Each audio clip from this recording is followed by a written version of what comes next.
All right, here we go. Algebra 1 instructional YouTube video for section 4.1. So section 4.1, we're talking about writing the slope-intercept equation for a line, given a graph, a couple of points, sometimes using function notation for those points, or a word problem, contextual word problem. So we're going to start with a graph. Let's say we have a graph that looks like this.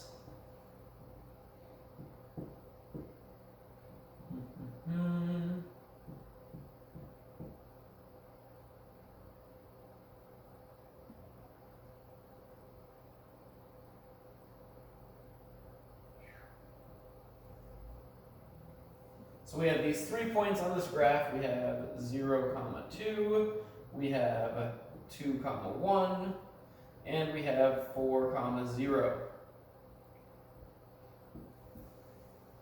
So if I want to write the equation for this line, what I need to know is, well, we know the slope-intercept form is y equals mx plus b, where m is the slope number, and b is the y-intercept value, right? It's the y number on the y-intercept. So when I'm looking at this, say, where's my y-intercept? Well, this is x, this is y. The line crosses the y-axis right here at 0, 2, which means my b value equals 2. The y-intercept is 0, 2, so the b value is 2. Now I need to find my slope. So to find the slope, remember, slope is change in y, or the rise, divided by the change in x, or the rise divided by the run. So what I do is I take 2 points, any 2 points on the line. Say if I start here and I go to here, I'm going to go down 1 and I'm going to go right 2. Or I could go down 2, right 4. So the down 1 is my rise, or my change in y, and the right 2 is my run. So here I've got a slope of -1/2. I have a b value of 2, a y-intercept of 0, 2. So if I have y equals mx plus b, oh, that's a b. My m is -1/2, my b is 2. So what I do to write this equation, I just write in y equals, instead of an m, I put in -1/2 times x, and then plus, instead of b, I just put in 2. And we can always check a couple points. If I put 0 in for x here, I get y equals 2. If I put 2 in for x, -1/2 times 2 plus 2, I get -1 plus 2 equals 1. Y number is 1, right? It checks out. So here's our answer. Y equals -1/2 x plus 2, because the slope is -1/2, the y-intercept value is 2. All right, we're going to do a couple problems where we're given 2 points. So instead of a graph, we were just given 2 points. And for 4.1, for this section, we're always going to be given one of the points as the y-intercept. So for the next section, section 4.2, this is 4.1, for 4.2, we won't necessarily have the y-intercept. We'll have to find the y-intercept, which we'll get to. But we want to write the slope-intercept equation. So write slope-intercept equation for a line that goes through each pair of points. So let's say we have 3, 5 and 0, -1. And let's say we have 0, 6 and -4, 5. Give you a moment to write those down, and then we'll go over them.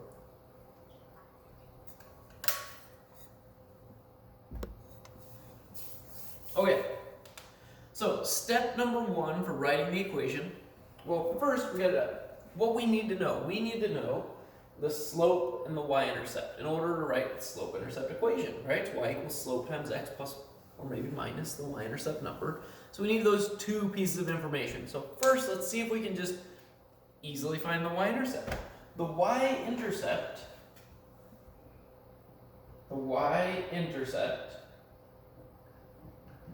is always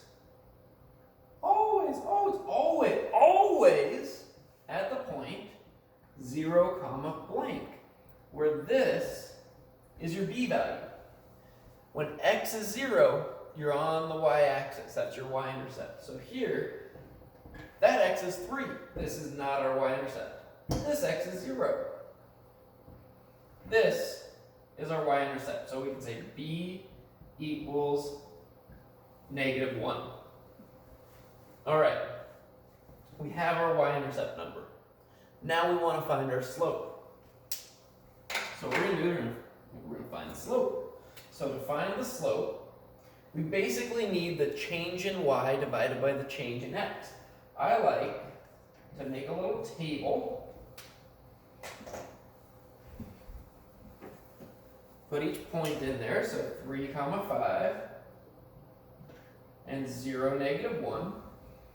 It's all right. If I start at this point 3, 5, and I go to 0, -1, what's my change in y? Well, I go 5 down to -1. So I go, right? Like we're up here at 5. -1's down here. 0's in the middle. I got to go 5 and then 1 more. So I got to subtract 6. If I go from 3 to 0, that's -3. Notice you could also do this. You could say 5 minus -1, this number minus this number, divided by 3 minus 0. This number minus this number, or the other way around. Sorry, we want to do it the other way around. We want the same numbers. But this would give us 6 over 3. This gives us -6 over -3. And guess what? Those are the same number, right? Positive divided by positive is a positive. Negative divided by negative is a positive. So these both give us 2 for our slope. So what we're doing here is we're finding the slope. We're finding how much the y numbers change and how much the x numbers change between these 2 points. The y numbers change by 6, the x numbers change by 3, or -6, -3. Divide it to get that ratio, and we get our slope number, which is 2. So now we have our slope number, we have our y-intercept number. We just write it in. Y equals slope number, which is 2, times x, and then it would be plus b, but because b is negative, we're just going to say -1. So 2x minus 1. All right. Let's go ahead and do the next one. So here, I want to identify what's the y-intercept. The y-intercept is always 0, comma number. So here, 6 is our y-intercept number. So b equals 6. Now we're going to find our slope. Another kind of trick you can use to find the slope is you can say, all right, if I start at this point, if I go from 1 to -4, what am I doing? Well, I'm subtracting 4. If I go from 6 to 5, I'm subtracting 1. So my change in x is -4, my change in y is -1. So the slope is -1 over -4, which is 1/4, right? If that didn't make sense, you could always go y number minus y number divided by x number minus x number. So 6 minus 5 is 1. 0 minus -4 is 4. So we get 1/4. Or you can make a little table. 0, 6, -4, 5. And just do the same thing here, right? -4, -1, get those same numbers there. Overall, this tells us our slope, m equals 1/4, right? We just got it in 3 different ways here. So we have our slope number, we have our y-intercept number, we just write it in. Y equals slope number, 1/4, times x, plus the y-intercept number. Y equals mx plus b. Okay. So I'm going to do another problem here. We've got another example. We're going to write the slope-intercept equation here.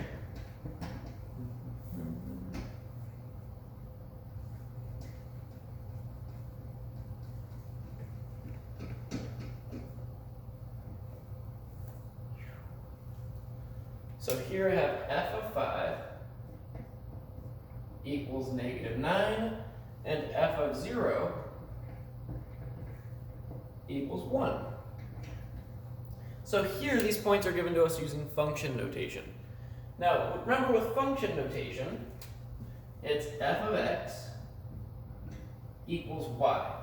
The number inside the parentheses is our x, or our independent variable. The number outside the parentheses is our y, or our dependent variable. So what we can do is we can just look at each of these and just rewrite each one as a point. X number, comma, y number. X number, comma, y number. Now I have a problem that's just like this problem, right? I have 2 points. I want to find the slope-intercept equation, so I need the slope and the y-intercept. Let's do that. So, y-intercept, well, that's not 0.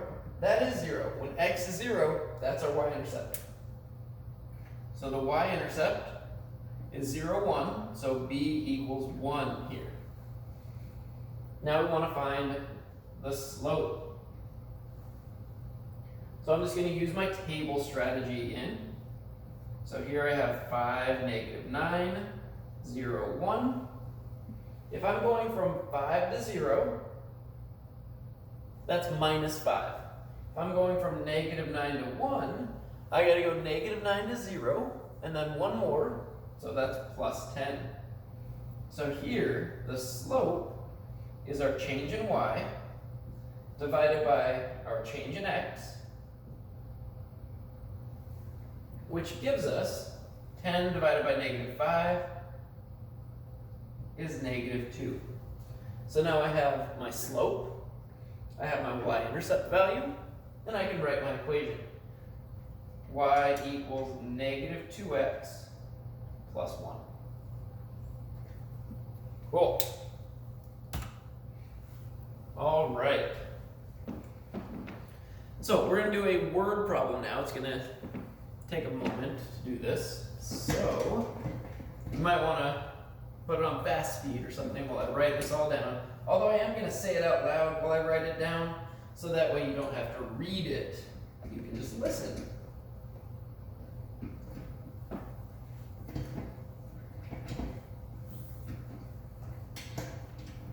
So the thing with these word problems is whenever we're doing something with linear equations, we're making a lot of assumptions. We're assuming that whatever we are studying, whatever this phenomena is that we're using math to make estimates about, is in fact linear. And in really simple situations, yeah, linear stuff works. But when we get into more complicated real-life situations, we're going to have to need some stronger tools than just linear functions. But right now, just linear. So let's say you get a new job. So you get a new job. Hooray for you! Woo! And you're trying to save money for a car.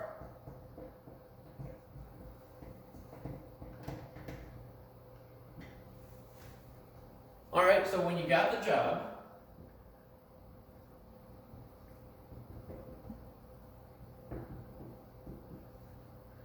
you already had $150 saved up from whatever previous money that you had already. Maybe it's from your old job. I don't know. You had $150 already saved up. So now, after working 22 hours at your new job, you have a total of $293 in your savings.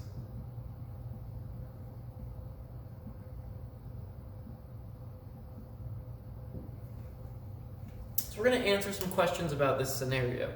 So first,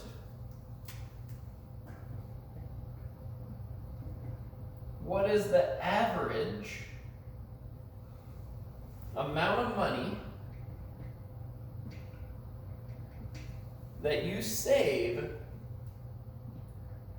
per hour from your wages?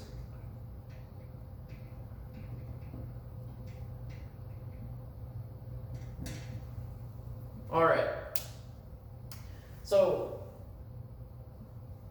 resist the urge to go 293 divided by 22, because that 293 is the total that's in your savings. You already had 150 saved up. So what you got to do here, if you want to know the total amount that you've saved in these 22 hours of working, you're going to have to take the 293 and the 150 and say, well, I started with 150, now I have 293. How much did I make, or how much did I save from that 150 to the 293? So basically you take the 293 and you subtract the 150 from it.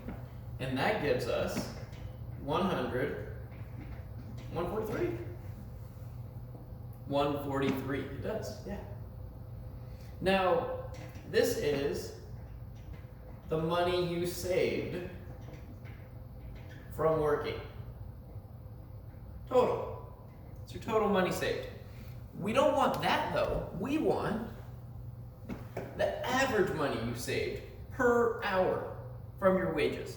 Well, how many hours did you work? You worked 22 hours.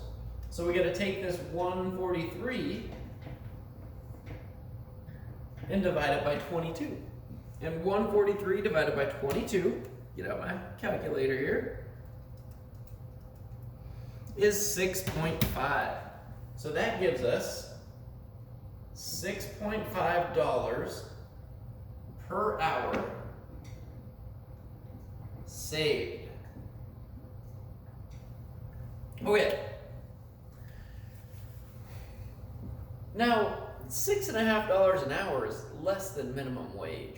I want you to think, why would maybe the amount you're saving be less than the minimum wage? And there's a few things you could be saying. You could be saying like taxes, I don't know, your boss isn't paying you enough. Another thing is you might not save every single dime that you make. You might spend some of the money that you make and save some of it. So I'm trying to make this a more realistic situation where, maybe you make $10 an hour and 3.5 of those you spend toward food and helping out your family, or, something else, something fun, right? So you're just saving $6.50 per hour of your paycheck toward this car. All right, so notice this represents our slope here. Because how we found it, we found the change in money divided by the change in hours. Because when you had saved $150, you had worked 0 hours. So we had this change in y divided by change in x to get our slope. So here, this is our slope. Woohoo! Slope! Because the next thing we want to do is we want to write a linear equation for the situation. And the way we're going to do that is we're going to say, well, y is going to be, we got to say what y and x are. Y is the money saved, and x is the number of hours worked. So we're going to say y equals our slope, 6.5x, and then plus our y-intercept. I want you to look at look at that. Where's our y-intercept? What is our y-intercept? Remember, the y-intercept is when x equals 0. X equals 0 means, well, x is number of hours. When you worked 0 hours, you didn't have the job yet. And when you got the job, you hadn't worked any hours yet, you already had $150 saved. So the 150 is our B value. Right, you're adding on whatever savings you have to the extra 150. All right, so there's our equation. The third part is how many hours do you need to work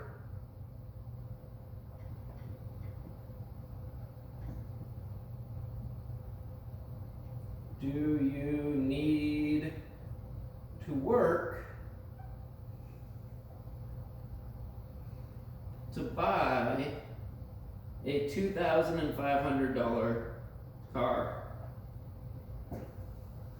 And we're going to pretend no taxes involved here. Just after taxes is $2,500. I'm going to erase this so I can do this over here. Well, the question here, right, we want to know hours worked, and we have a value for dollars. Okay, well, oh, there goes the eraser. Which of these, X or Y, is hours worked? X is hours worked. That's what we're trying to find. How many hours? So we don't know the X number. To buy a $2,500 car, that's an amount of money. We have to save $2,500. So that's going to be our Y value. So we're going to replace Y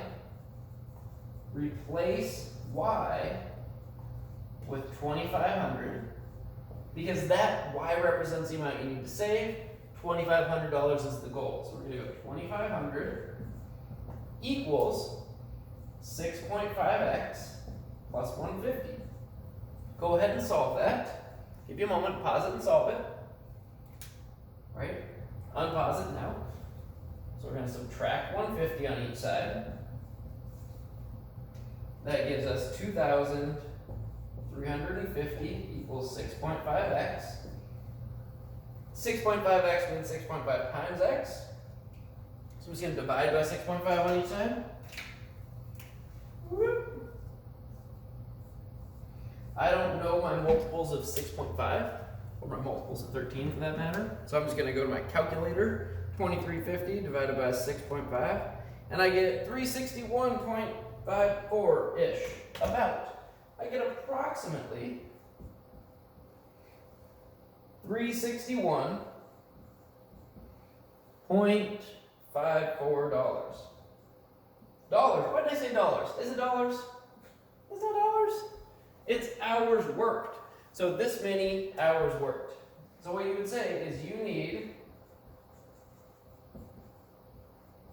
to work a total of about 361.54 hours to save enough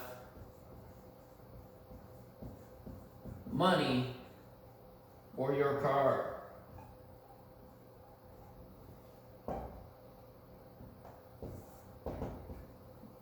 Now, you may be thinking like, why would I ever do this sort of problem? The reason you would do this sort of problem is if you have this job, you're probably not going to save every single dollar that you make. So you can identify like, hey, how much should I save for each dollar or from each paycheck in order to afford the car that I want, right? If you want it sooner than 361, like let's say you work 30 hours a week, right? This would be like 12 weeks. That's like, you gotta work for a little over 3 months to get this, right? That's a lot of work. And that's at 30 hours a week. If you're in high school, I mean, that's a lot. And maybe you're working that, and that's a lot of work, right? With school, totally. But if you can identify this and say, no, I need it in 2 months, you can identify like, hey, what do I need to change this to so that I can make this a smaller number? How much do I need to save per paycheck? So you can work with this like if this were an actual problem for you. So, well, that's that. The one takeaway I want you to get from here is that the initial part, when you got the job, you got $150 saved.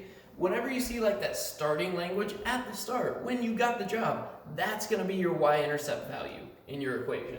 And then here, you're going to notice, right, we have two other numbers, 22 hours, $293.